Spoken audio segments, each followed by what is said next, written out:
अब एलएसी पर Bharat advance position में है और सभी अहम 15 चोटियों पर भारत के जवान चीन के खिलाफ मोर्चा संभाल चुके हैं। 15 चोटियों पर दोनों देशों की सेनाएं आमने सामने हैं। हालांकि भारत के फौजी वहां ऊंचाइयों पर मौजूद हैं। आइए हम आपको ग्राफिक्स के जरिए बताते हैं कि वो ठिकाने कौन कौन हैं जहां भारत के सैनिक एडवांस्ड पोजीशन पर हैं आमने सामने। आइए चलते हैं। सबसे पहले आपको दिखाने की कोशिश करते हैं कौन कौन से वो इलाके हैं, क्योंकि यहां पर ऐसी करीब 15 पोजीशंस हैं जहां पर भारत और चीन के सैनिक एकदम आमने सामने हैं, जिसको कहा जाए एकदम फेसिंग ईच अदर। और ये देखें आप, सबसे पहले है काराकोरम पास, और काराकोरम पास के बाद दूसरा है दौलत बेग ओल्डी, फिर इसके बाद आगे बढ़ेंगे तीसरा है गलवान घाटी, चौथा कुंगरांग नाला, फिर पांचवा डेप्सांग। और इसके बाद इन सभी 5 पॉइंट्स पर भारत के माउंटेन फोर्स के फौजी मौजूद हैं और चीन की हर हरकत पर नजर रख रहे हैं।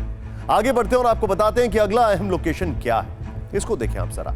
जो छठा पॉइंट है वो है गोगरा, 7वां पॉइंट है हॉट स्प्रिंग, फिर 8वां है डेमचौक, 9वां है पैंगोंग त्सो का फिंगर एरिया 3 से 4 के बीच में, जहां पर भारत ने अपनी पोजीशन को कंसोलिडेट किया, और 10वां है साउथ पैंगोंग, जहां पर चीन को भगा दिया गया है। इन सभी ठिकानों पर इंडियन आर्मी रिज लाइन पर है, यानी कि चट्टानों पर, और उनके पास तोप, टैंक, गोला बारूद मौजूद है, यानी कि पोजीशंस उल्टी पड़ गई हैं अब चीन के लिए। अगला पॉइंट है ब्लैक टॉप, जो हमारे कब्जा में, और फिर इसके बाद रेचिनला, फिर हेलमेट टॉप, फिर चुशुल और चुवार। ये स्ट्रैटेजिक लोकेशंस हैं। अब तक हमने आपको 15 चोटियों के नाम बताए हैं जहां पहाड़ों पर, ऊंचाइयों पर भारत की सेना 29 से 31 अगस्त के बीच ही यहां भारत ने अपनी स्थिति मजबूत की। यह थी पूर्वी लद्दाख की बात, लेकिन भारत ने लद्दाख से लेकर अरुणाचल तक अपनी सीमा को पूरी तरह से अभेद बना लिया। आपको उस बॉर्डर पर भी ले चलेंगे, लेकिन इससे पहले भारत की एक बड़ी आसमानी तैयारी की खबर दिखाते हैं। अभी फ्रांस से लिए गए राफेल फाइटर्स को ही देखकर चीन की सेना पीएलए के पसीने छूटने लगे, लेकिन अब भारत ने उस फाइटर पर नजरें जमा दी हैं जो एशिया का महायोद्धा साबित हो सकता है। 80 दिनों में एलएसी पर ड्रैगन आर्मी की कदम कदम पर बेइज्जती हुई। भारतीय वायुसेना के बेड़े में राफेल के शामिल होने से चीनी सेना में ऐसा खौफ पसरा कि एलएसी पर सारे चाइनीज लड़ाकू विमान उतार दिए, परमाणु मिसाइलें तक तैनात कर दी। लेकिन अब जो ब्रह्मास्त्र इंडियन एयरफोर्स के पास दिख सकता है वो है 5th जनरेशन का फाइटर प्लेन F-35।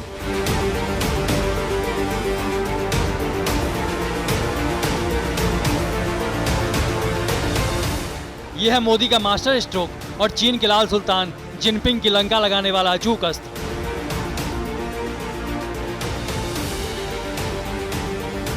F-35 नाम ही काफी है। कहा जाता है कि इस विमान के नाम से ही चाइनीज आर्मी के होश फाख्ता हो जाएंगे।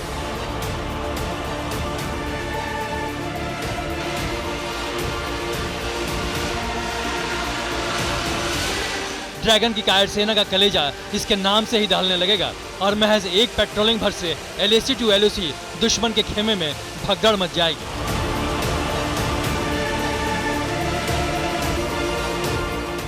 F-35 फाइटर प्लेन की वो खासियत जान लीजिए जिसके सामने चीन की लाल सेना भीगी बिल्ली बन जाएगी। F-35 सिंगल सीट और सिंगल इंजन वाला लड़ाकू विमान है।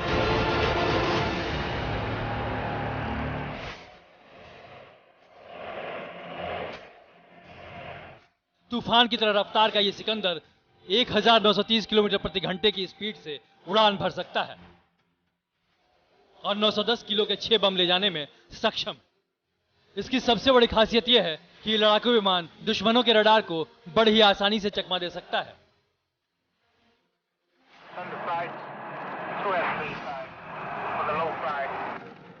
सुपरसोनिक स्पीड से उड़ने वाले इस फाइटर जेट को दुश्मनों के रडार पकड़ ही नहीं पाएंगे। ये किसी भी मौसम में उड़ान भर सकता है और दुश्मनों को करारा जवाब दे सकता है।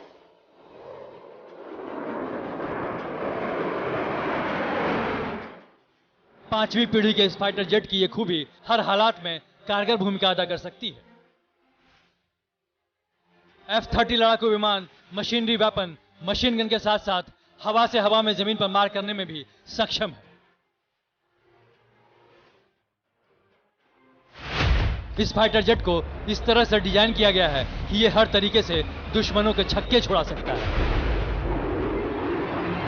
यानी भारत के नए दोस्त और चीन के पक्के दुश्मन अमेरिका से भारत आते ही F-32 लड़ाकू विमान चीन और पाकिस्तान की हवा खराब कर देगा।